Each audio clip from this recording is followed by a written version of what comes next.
Welcome back, Titans, to another episode of EMS Lecture Series for SPC's EMT and paramedic programs. Today in pharmacology, we are talking about Naloxone, commonly referred to as Narcan as the brand name, or EVZIO. We're going to talk a quick history about Narcan, when it was developed, where we can find it, what we're going to use it for, dosing, and also special considerations and that sort of fun stuff. So, quick history on Narcan. So most of you would probably be surprised to know that Narcan is not a relatively new drug. So with the opioid epidemic over the last 10 to 20 years, we've seen a surge in patients using opioids for pain management. We've seen an increase of intentional or accidental overdoses. And with this surge in overdoses and what have you, we've seen a lot of news organizations and everything start promoting the use of Narcan. So it's become pretty much a household name over the last 10 to 20 years. However, Narcan was actually developed in the 1960s by two physicians and then adopted by the FDA as a drug to prevent or to reverse opioid overdoses back in 1971. So what is Narcan? So the class of Narcan, it's an opioid antagonist, opioid reversal agent, and antidote. Now we know from pharm that an antagonist, an opioid antagonist meaning it's a substance that will interfere with or inhibits the physiological action of another. So jumping right on to the mechanism of action. So how does Narcan work? So it is a competitive inhibition at opioid receptor sites, reverses respiratory depression and sedation secondary to opioids. So for our drawing here, we're going to say that our little red dots are opioids. It can be hydrocodone, oxycodone, fentanyl, heroin, any kind of opioid-based drug that a patient has in their system. We have our opioid receptor sites here. So once the medication is in, it's going to bind to the opioid receptor sites and be absorbed. However, what Narcan is going to do, because we talked about it being an antagonist, it's going to block the pain receptor or opioid receptor sites for a short period of time.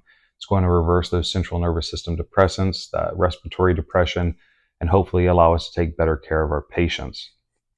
Though it is not indefinite, we may have to give additional doses, and we're going to talk about that in the duration of action. So what are my indications? So my indications are complete or partial reversal of central nervous system and respiratory depression induced by opioids or synthetic opioids. Anytime I have an indication, there's usually a contraindication. What are my contraindications?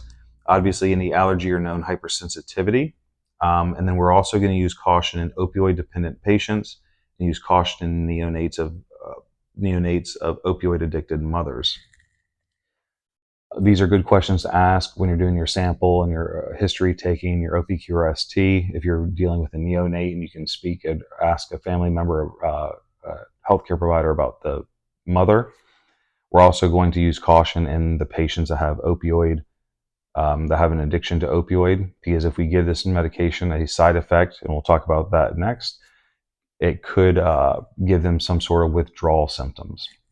The nausea, the vomiting, the tachycardia, the restlessness, these are all adverse effects that can be associated with giving your patient Narcan. Talking about interactions, Narcan could be incompatible with alkaline solutions, so keep that in mind.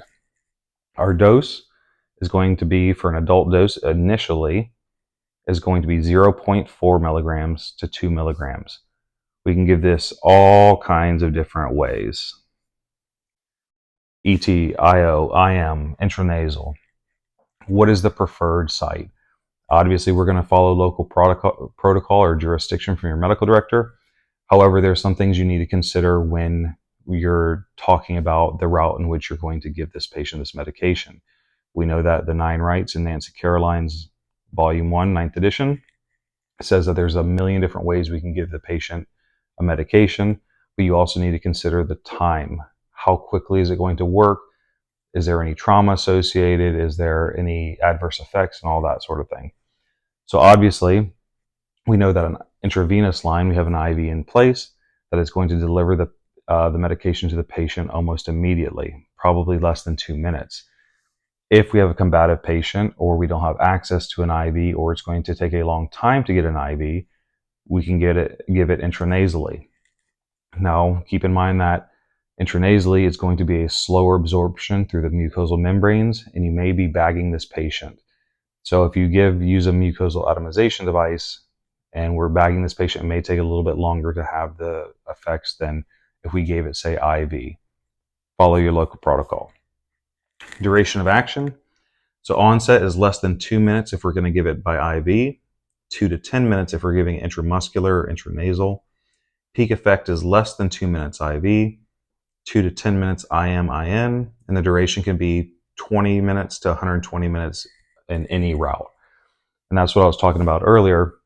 When we're blocking those pain receptor sites, when we're reversing the opioid effects, you have to pay attention to your patient. We're constantly monitoring them. We're reassessing frequently. If you start seeing your patient start trending in a negative way, we have oxygen saturation dropping, respiratory rates dropping. We have a change in level of consciousness. These are all signs that your Narcan may be wearing off. Those opioids may be getting back into your pain or opioid receptor sites. So keep that in mind. The patient may need additional doses. Any special considerations? Pregnancy safety category C. Half-life of Narcan is often shorter than the half-life of opioids, and consider repeating additional doses. Check out Nancy Caroline's pharmacology section for the other special considerations. Where can we find Narcan? Nowadays, Narcan is everywhere. Not only EMS and the emergency department and nursing facilities have Narcan, but it can also be found in your local pharmacy.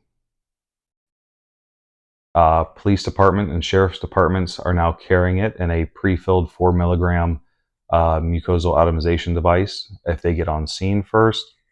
And I actually found a news story of a free vending machine up north that has Narcan for patients or general personnel and the public to be able to purchase or get it for free. So hope this helps. See you on the next one.